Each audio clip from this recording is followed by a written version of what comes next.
রাজবাড়ী মাছ বাজার রোডে বৃষ্টি হওয়ার কারণে রাস্তায় জল জমে গেছে। এখানে ড্রেনের অবস্থা খুবই খারাপ, ছোট্ট একটা চাপা ড্রেন, যে কারণে জল ঠিকমতো বাইর হয় না।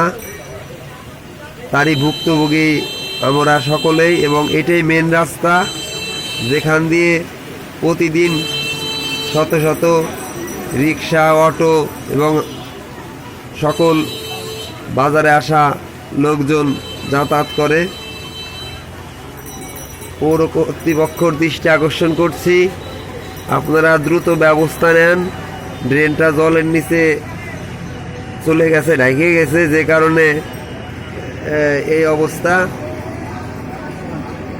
এই কয়দিন ভরে যে এই জল যাবে আর এই জনগণের ভোগান্তি, আসলে এটা বলা খুবই কষ্টকর ব্যাপার। তাই পৌর কর্তৃপক্ষের দৃষ্টি আকর্ষণ করছি, আপনারা দ্রুত এই ব্যবস্থাটা নেন, যাতে এই জলটা নিষ্কাশন না হইলে অবস্থা খুবই খারাপ হয়ে যাবে, কঠিন পরিস্থিতি হয়ে যাবে।